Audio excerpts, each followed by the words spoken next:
Yo guys, it's Chris here, back in the video, and today this is, obviously as you read by the title, it is a video to help the beginners. Now, you don't have to be a beginner for this, but this is mostly for beginners.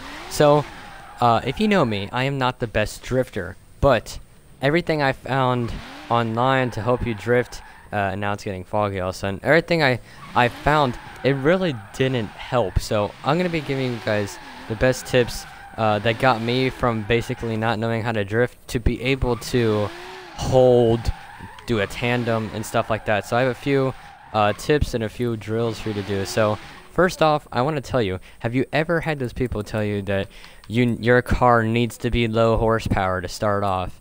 Like, I think you'll probably be better off starting with low horsepower. Look at mine: 764, 930, 592, 797, 1500, 1559, and all these drift cars, I put them in my favorites section because they are really good.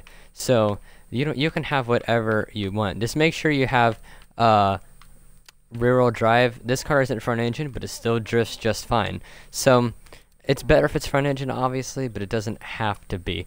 So I'm just gonna use this 240 SX right now, and you don't have to use just JDM cars either. You can use muscle cars.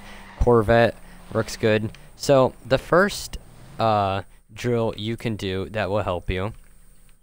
But before I get into drills, let me show you. You need to put rally springs on your car. If you put rally springs in your car, you'll get more angle, and then all you do is just go to this springs and just slam it down, and technically it'll be the same, because if you see on my car, it's still really low. And if you're wondering anything about tuning, this is what I run. Just put high PSI on your tires, like that. Just put high PSI. Gearing, you could just put a little bit more towards speed if you want. I just put a lot of camber, and then pretty much stiffen everything up and put that at 100. So it's not that hard. So that's what you can do. But yeah, so the first drill that you could do is down here. Now, you might know some of these drills, and you might not know some of these drills. You'll probably know half of them, and you probably won't know the other half. So this first drill here is really good to learn how your car transitions. So you've probably heard of this one before, but this is the first thing I do when I get a drift car. I go here and I do a first gear, and I start off just by going through them. Now, this car doesn't really drift in first gear, so I'm going to pop into second gear, but you can kind of see how your car transitions. And for instance, this car isn't the best at transitioning, so maybe you need to soften some things up, maybe you need to stiffen some things up. But basically, like, this car isn't the best at transition, but you can learn how your car transitions just by doing this. And by doing it in each gear, you can also figure out which gear is best for transitioning. For instance, this car's best gear for drifting is third, as you can see, and it's doing good. It can drift sharply, as you see, just barely tapping that. So that is your first drill. After you do that, if your car has more than 500 horsepower, you go to this roundabout. My car does not have more than 500 horsepower, so if it has around 500 horsepower, you go to this one right here.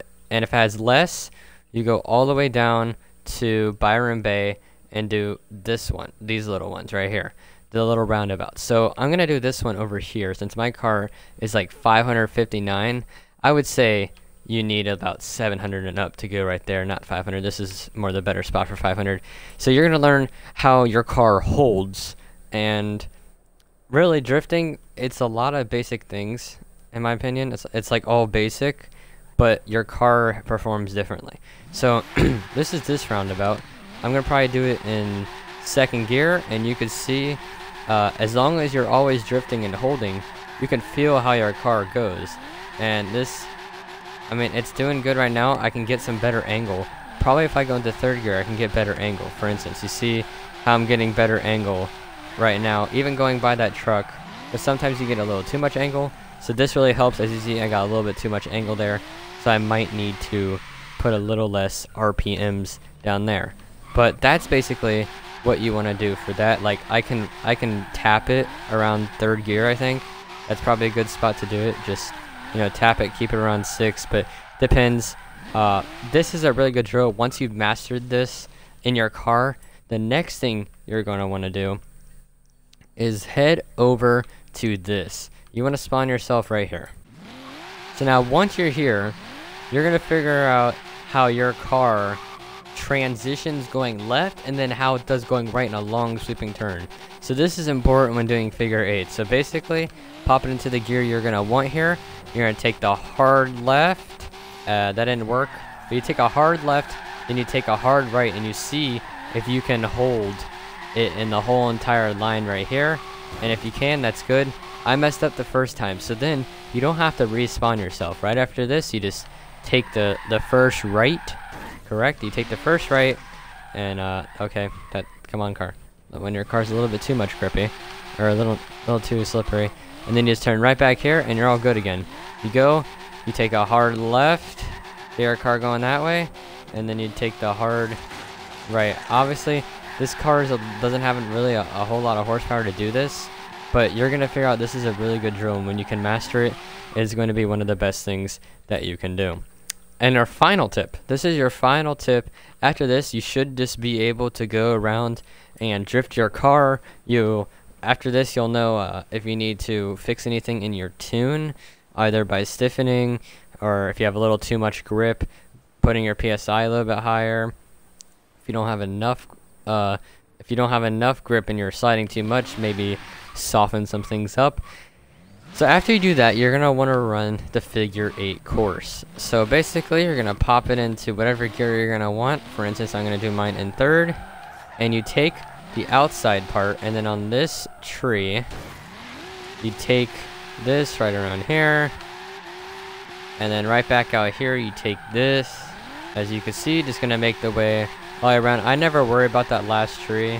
I just cut it through, and then right on this tree, cut around the inside. See if you can hold it and pop it out to the outside, and basically that's how you run the figure 8. I'll show you on the map if I can. Yeah, it's not really gonna work, but you guys, I hope you understood. It's just a basic figure 8. So yeah, that's my tips for drifting, and peace.